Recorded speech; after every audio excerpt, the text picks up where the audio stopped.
All right, folks, we're going to go right to questions over here to the right. Austin Ward, Rivals, 97.1.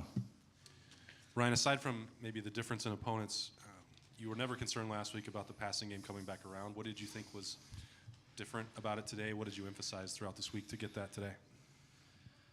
On defense, they were packing the box. A lot of one-on-one on the outside. Middle of the field was available, and so credit them. They were aggressive, and they were going to stop our run, and that's the balance that we're looking for. Is that if you're going to try to stop the run, then we have to be able to throw the ball, and vice versa. And so, I think in 2 games you've seen that, like you said, a little bit different opponents, and there were some good things there in the past game today. Over to the left, Nathan Baird, Cleveland.com. Ryan, I don't know what happened there with, I guess, Tehran at halftime, but it didn't see him come out for the second half. And just in general, some other sloppiness or those problems. It seems like there's a pretty quick accountability this season. Just kind of what message do you think you're being able to get across this season with the way you've addressed that?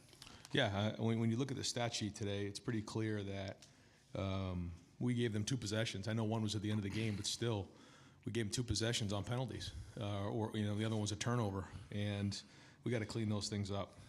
They had 76 plays, and we had 54. We had on 54 plays, we had 538 yards. On 76 plays, they had 276 yards. When you look at that stat sheet, you say, wow. But with the penalties, we had 9 penalties, and that's unacceptable. We've got to get that fixed, and we got to coach it better, and we got to put it on the field better. So it's going to be a huge emphasis point again this week, and it's something we have to get done. Over to the right, Bill Rabinowitz, the Columbus Dispatch. Ryan, you held them out of the end zone. They did have some scoring drives. What was your general assessment of the defense today? It was kind of a bend but don't break style today, just based on what they were doing. We put them in a bad spot by, putting them back on the field when there was the penalty on the punt. They had a stop there. I thought the way we came out in the second half was good. We came down, scored, got a 3 and out, and that was good, and then scored again. And I thought we could have got a little bit more of that going there in the second half, but didn't quite finish it the way that we would have liked to have seen, quite honestly. But there were some good things there. But if we're gonna be the team we need to be, we got to keep building and keep growing. And there's certain areas that we're going to improve on. But anytime the defense holds another offense from scoring touchdowns, it's going to be a good day for the Buckeyes. Over to the left, Stephen Means, Cleveland.com. Ryan, we saw Julian and Jackson kind of warming up pregame.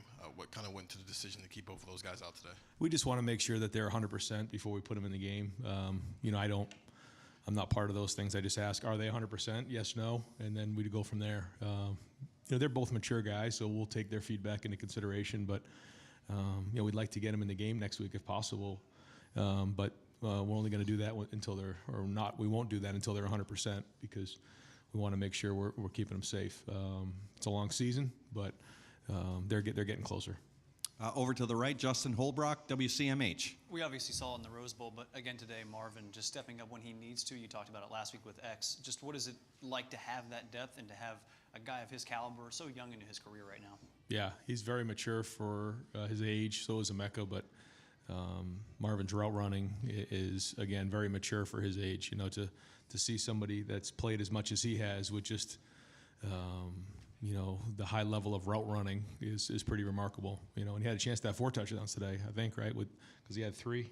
And he had the one that they called an incompletion. He could have finished that one off. So, the potential is there. You can see the couple plays he made. He did it in a bunch of different ways. He caught a couple slants that got us going. And I think that's important, is that when we're starting drives out and we get a couple, easy completions, we get those couple first downs, then all of a sudden we start to roll. And that has been something that's kind of happened to us the first couple of games, couple 3 and outs. We got to do a better job with those.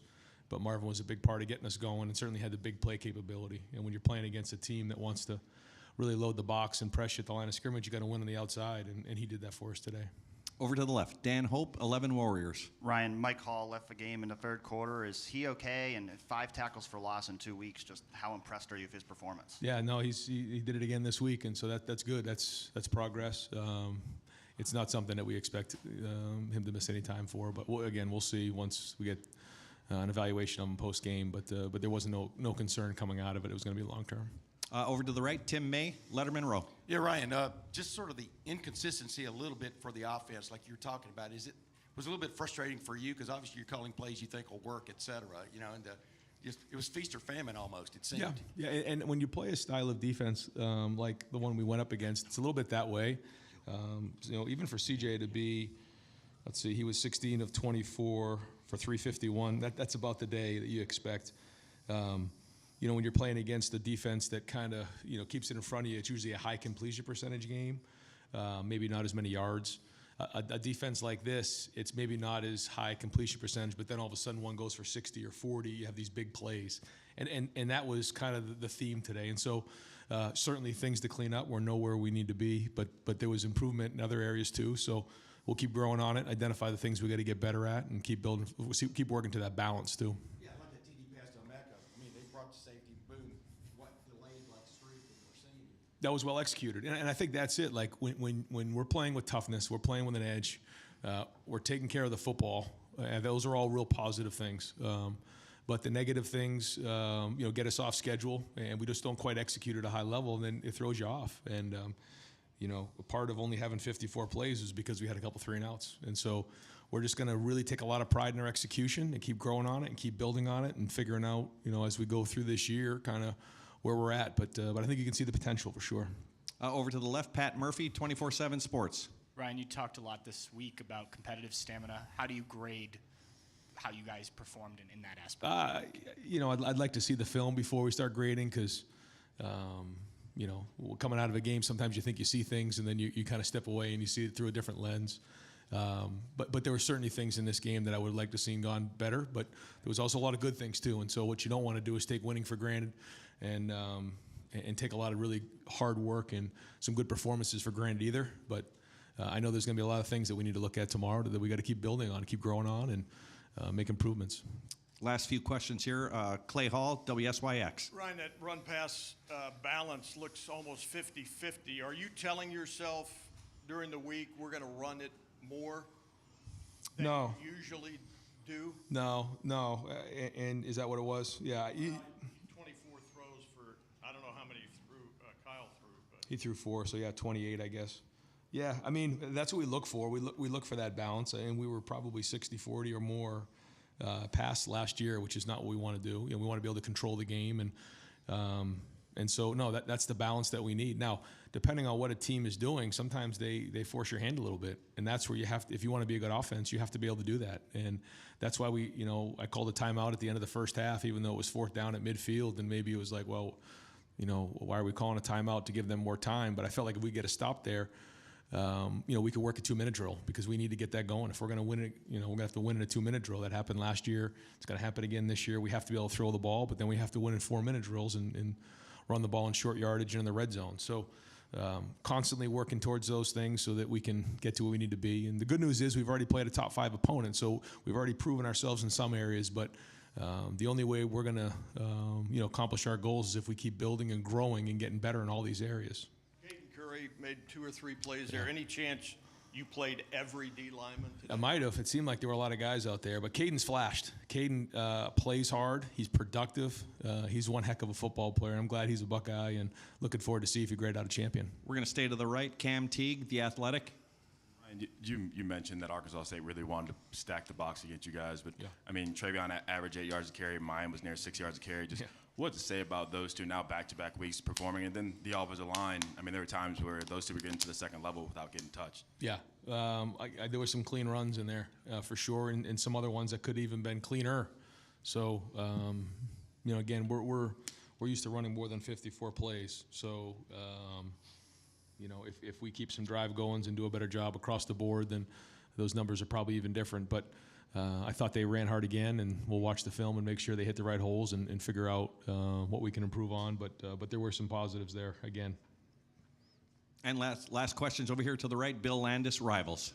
Ryan, it seems like you guys played a decent amount of 12 today, and G and Cade had a nice combo on Trey's touchdown, and Cade had the big catch. Just what have you seen out of that group, especially being down a couple of receivers, right. With being able to get more of those guys on the field? Yeah, no, it's been a bright spot.